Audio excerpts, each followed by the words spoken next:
สวัสดีค่ะดิฉันพิรดาอินทเนศนะคะเป็น COO ของบริษัท DataOne วันนี้ก็จะมาให้บรรยายในหัวข้อที่เกี่ยวข้องกับว่าบริษัทอย่าง SME เนี่ยสามารถที่จะมีแนวทางในการป้องกันภัยคุกคามทางไซเบอร์ได้อย่างไรนะคะก่อนอื่นเราก็ต้องมาดูตัวข้อกฎหมายนะคะที่เกี่ยวข้องแล้วก็มีผลกระทบกับธุรกิจโดยรวมกฎหมาย2ฉบับที่มี Impact มากๆเนี่ยก็จะเป็นตั้งแต่ตัวพรบไซเบอร์นะคะซึ่งจะมาเน้นในเรื่องการยกระดับนะคะระบบและกระบวนการรับมือภัยคุกคามทางไซเบอร์ของ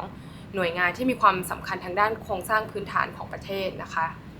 ซึ่งเฟรมเวิร์กเนี่ยที่เกี่ยวข้องที่จะมาช่วยก็จะมีตั้งแต่ตัว Cyber Resilience Framework นะคะเพื่อลดผลกระทบนะคะที่อาจจะเกิดขึ้นกับประชาชนหรือว่าผู้บริโภคส่วนมาก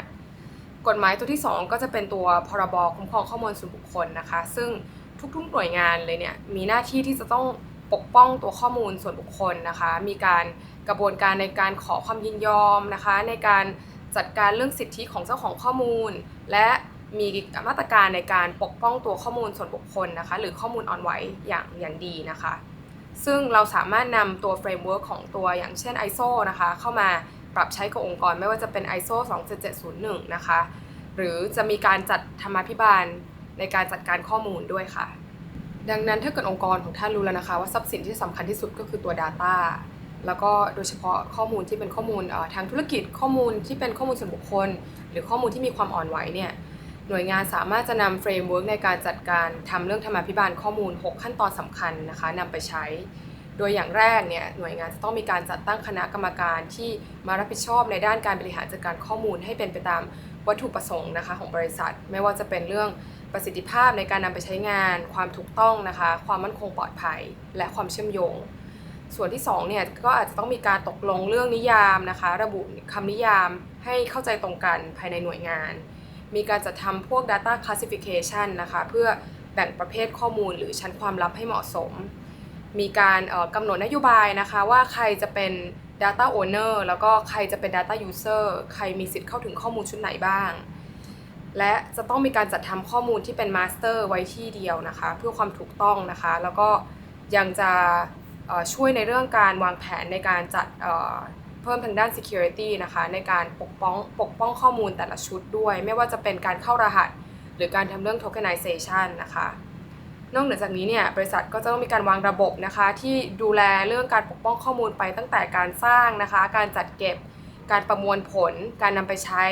การเผยแพร่ไปจนถึงการทำลายดังนั้นการวางแผนทางด้าน data governance เนี่ยก็จะมาช่วยในการบริหารแล้วก็ตรวจสอบได้ง่ายยิ่งขึ้นข้อมูลมีความแม่นยำนะคะไปใช้ในการตัดสินใจทางธุรกิจได้ดียิ่งขึ้นนะคะรวมไปถึงความคุ้มค่าในการเลือกเทคโนโลยีในการปกป้องข้อมูลมาใช้ด้วยค่ะนอกเหนือจากในมุมกฎหมายนะคะที่หน่วยงานได้มีการเริ่มวางแผนแล้วก็นโยบายไปแล้วเนี่ยเรามาดูเทรนด์ทางด้านไซเบอร์ในระยะ1 ปีที่ผ่านมาว่ามีอินซิเดนต์อะไรบ้างนะคะที่เกิดขึ้นในประเทศไทยจากรายงานของทางหน่วยงานข่าวกรองนะคะของภัยคุกคามทางไซเบอร์SOC Radar Report นะคะก็จะเห็นได้ว่าหน่วยงานในประเทศไทยเนี่ยได้ไปปรากฏอยู่ในDark Web นะคะมากกว่า190เคสนะคะซึ่งเคสหลักๆที่เขาเอาไปเผยแพร่เนี่ยจะเป็นเกี่ยวข้องกับการทำข้อมูลลูกค้ารั่วไหลนะคะหรือการเปิดเผยข้อมูลที่เป็นข้อมูล Sensitive Data นะคะของบริษัทไทยมากกว่า190เคสเลยนะคะหน่วยงานที่เป็น Target ของการไปเผยแพร่ทาง Dark Web เนี่ยก็จะมีตั้งแต่หน่วยงานทางภาคการศึกษามีหน่วยงานทางด้านการให้บริการทางการท่องเที่ยวนะคะแล้วก็จะมีทางกลุ่มที่เกี่ยวข้องกับทางมีเดียและเอนเตอร์เทนเมนต์นะคะเพราะอาจจะเป็นอุตสาหกรรมที่ยังไม่ได้มีการลงทุนในด้าน Cyber Security อย่างมากมายนะคะนอกเหนือจากนี้นะคะบริษัท SOC Radar เนี่ยก็ค้นพบว่าประเทศไทยเนี่ยได้มีมากกว่า590 phishing site นะคะที่ target ไปที่บริษัทคนไทยนะคะและยังมีมากกว่า1ล้าน record นะคะของการโดนcredential leakage นะคะไม่ว่าจะเป็นจากพวกเว็บ e-commerce ที่มีผู้ใช้งานเยอะๆเนี่ยก็จะมีการcredential leakage ที่หลุดออกไปนะคะแล้วก็จะมีพวก DDoS attack ด้วยนะคะที่เกิดขึ้นในประเทศไทยดังนั้นก็จะเห็นได้ว่าประเทศไทยเนี่ยเป็น target หลักนะคะของกลุ่มแฮกเกอร์เลยอย่างไรก็ดีนะคะภัยที่จะเกิดขึ้นกับข้อมูลขององค์กรเนี่ยก็อาจจะไม่ได้มาจากภายนอกอย่างเดียวนะคะการทุจริตภายในนะคะหรือการถูกโจรกรรมข้อมูลจากคนในเองเนี่ยก็เกิดขึ้นได้ เสมอนะคะจาก research ที่มีการ survey มาแล้วเนี่ยก็พบว่าพนักงานมากกว่า 75% เนี่ยมีการเข้าถึงข้อมูลที่จริงเราไม่ควรที่จะเข้าถึงได้นะคะมี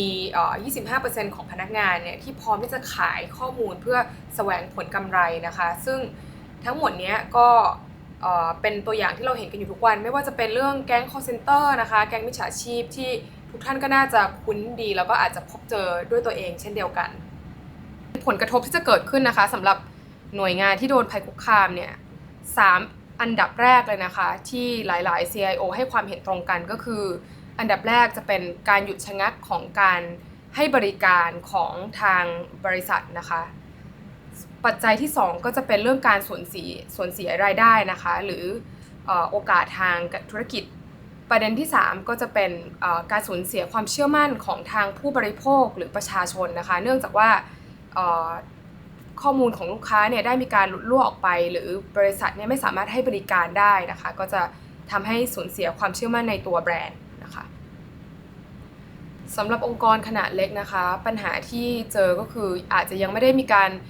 สนับสนุนจากทางผู้บริหารระดับสูงหรือการสร้างความตระหนักถึงผลกระทบของภัยคุกคามที่จะเกิดขึ้นจากไซเบอร์แอทแทกนะคะนอกเหนือจากนี้เนี่ยหน่วยงานอาจจะมีการอนุญาตให้พนักงานเนี่ยนำอุปกรณ์ส่วนตัวเข้ามาใช้ในการทำงานทำให้มาตรการในการปกป้องข้อมูลในตัวแล็ปท็อปเองก็ดีมือถือเองก็ดีหรือการใช้ตามไดรฟ์เนี่ยไม่ได้เป็นไปตามนโยบายที่ควรนะคะนอกเหนือจากนี้เนี่ยเราก็จะเห็นได้ว่าบริษัทSME หลากหลายบริษัทเนี่ยก็ยังเป็นเหยื่อของการโดน ransomware นะคะอันนี้ก็เกิดขึ้นแล้วก็ผลกระทบเนี่ยก็จะรุนแรงในกรณีที่บริษัทของเราเนี่ยไม่ได้มีการทำเรื่องสำรองข้อมูลนะคะทำให้ไม่สามารถกู้ระบบขึ้นมาเพื่อให้บริการต่อไปได้และนอกเหนือจากนี้นะคะการหาบุคลากรที่มีความรู้ความเชี่ยวชาญทางด้านไซเบอร์เนี่ยก็เป็นปัญหาที่ขาดตลาดมากๆนะคะก็จะเป็นอีกประเด็นหนึ่งจากการสำรวจนะคะของบริษัทที่เป็นบริษัท SME ในสิงคโปร์เนี่ยพบว่าจริงๆแล้วเนี่ยบริษัท SME เนี่ยไม่ได้ถูกโจมตีน้อยไปกว่าบริษัทใหญ่เลยนะคะ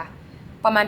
85% ของ SME เนี่ยพบว่า Cyber Attack ที่ตัวเองเผชิญเนี่ยมีผลกระทบร้ายแรงแบบรุนแรงซึ่ง 57% นะคะของบริษัทที่โดน incident เหล่านี้แจ้งว่าผลกระทบมันรุนแรงจนถึงขนาดที่ว่าบริษัทตนเองเนี่ยอาจจะต้องปิดธุรกิจลงไปและ 36% ของบริษัทนะคะก็พบว่าเจอเคสทาง Cyber Attack เนี่ย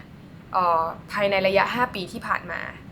ซึ่งหลักๆเนี่ยสาเหตุหลักที่โดน Cyber Attack เนี่ยก็จะมาจาก Phishing นะคะซะเยอะ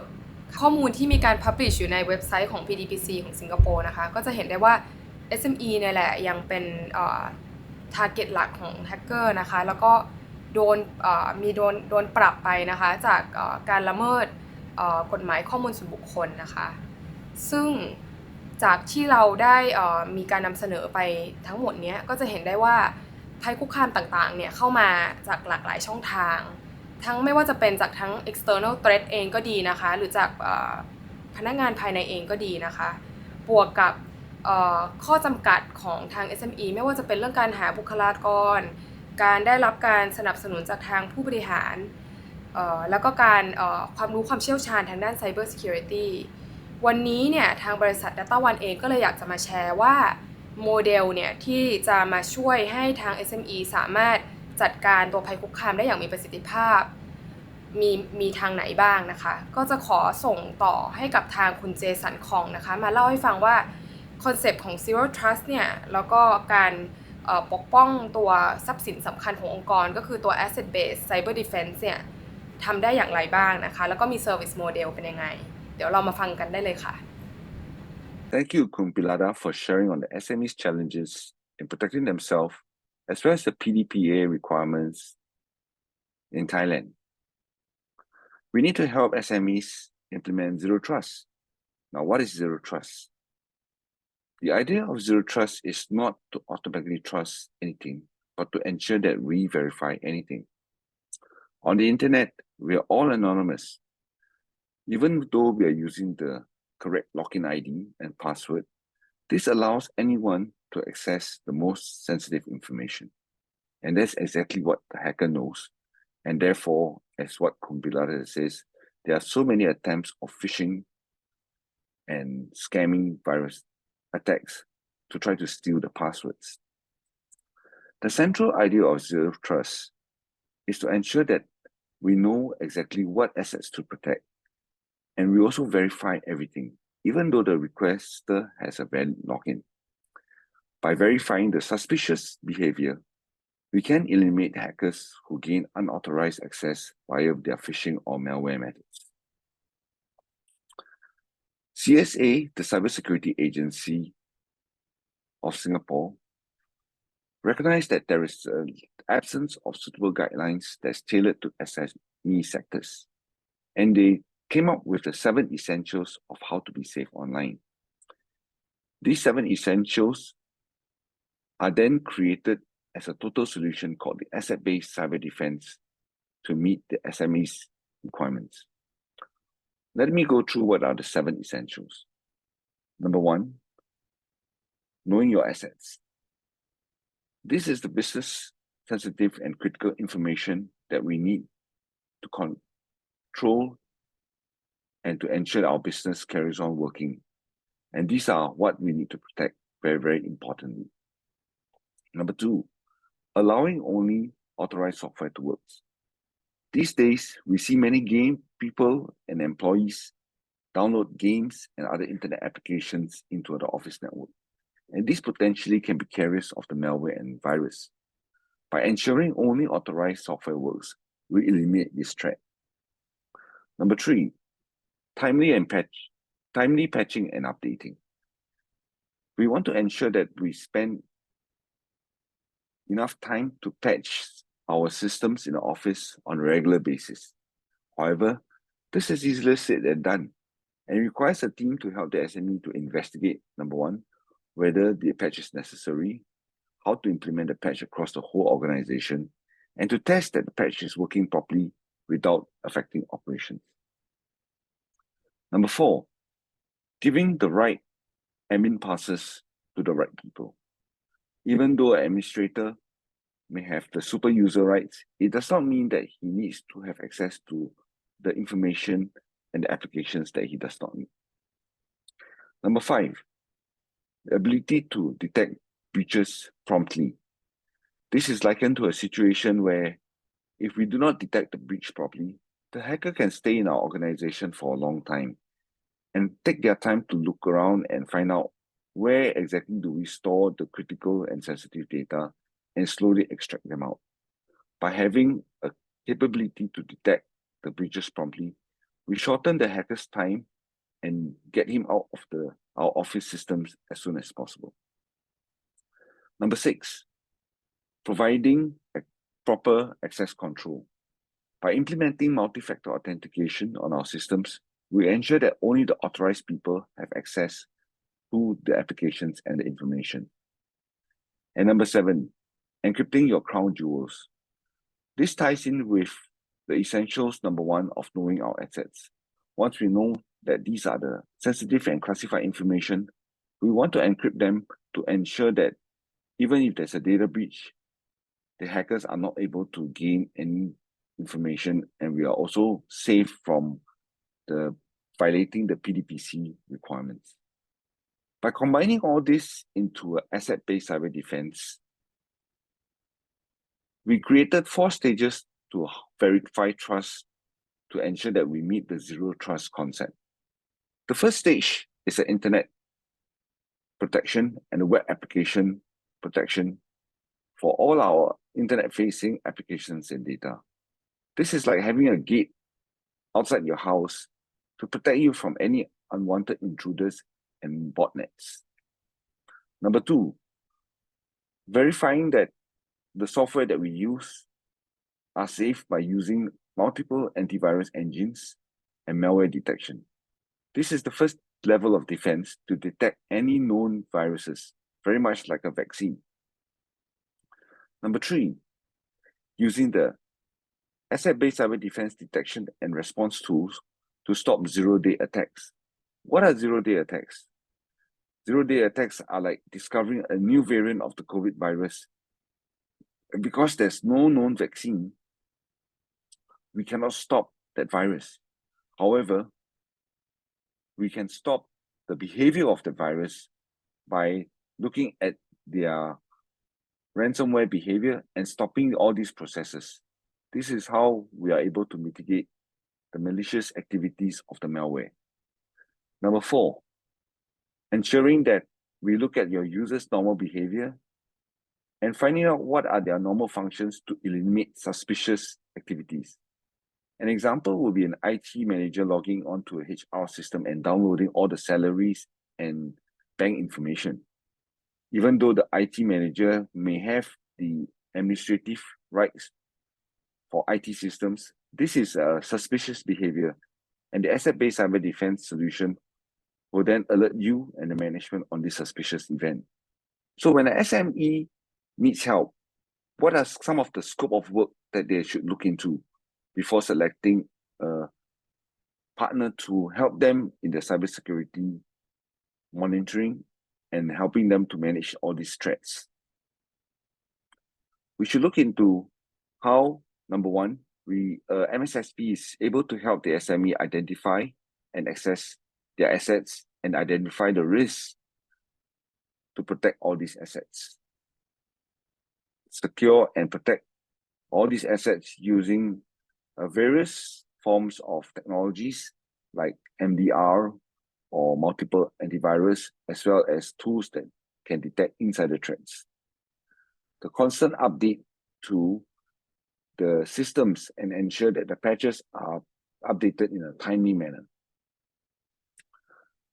Ransomware protection is also very important, and this includes backing up the data so that you can have 100% business continuity. A 24/7 team is essential to monitor and promptly address any breaches and mitigate them with severity the response time of 30 minutes as a SLA. What are some of the benefits that SMEs can realize by using an MSP? The first part is you can lower costs in many areas. This way you can focus more time on your business instead of having to hire and recruit cybersecurity staff, which are in shortage today. By leveraging on a well-trained MSSP, they can be your outsourced partner and have the trained staff and systems to help protect your assets. The MSSP should also provide a guaranteed SLA to respond and resolve your problems in a timely manner. DataOne and Toffs provides a security as a service and data protection as a service as a one-stop shop for all SMEs. This way, you can look into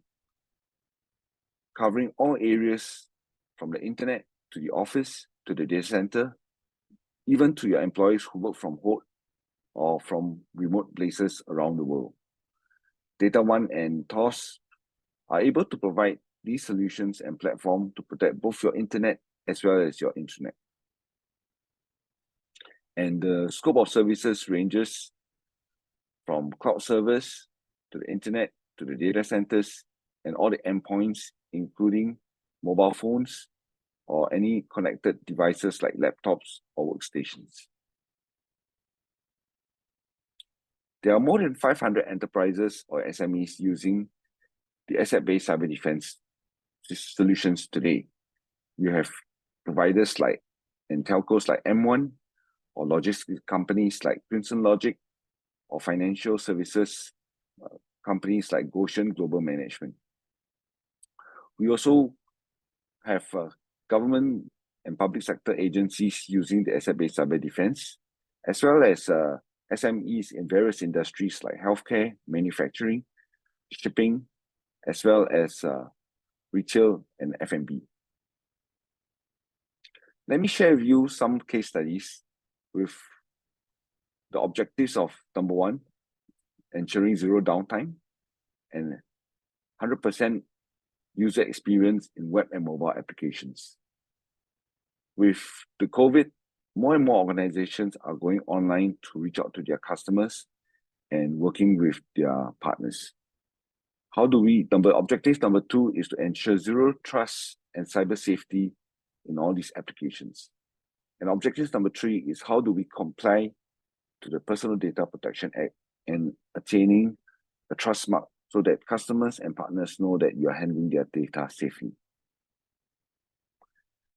M1 is a local Singapore telco provider that manages over 90 web applications, B2B and B2C online for prepaid top-up or recontract or billing applications.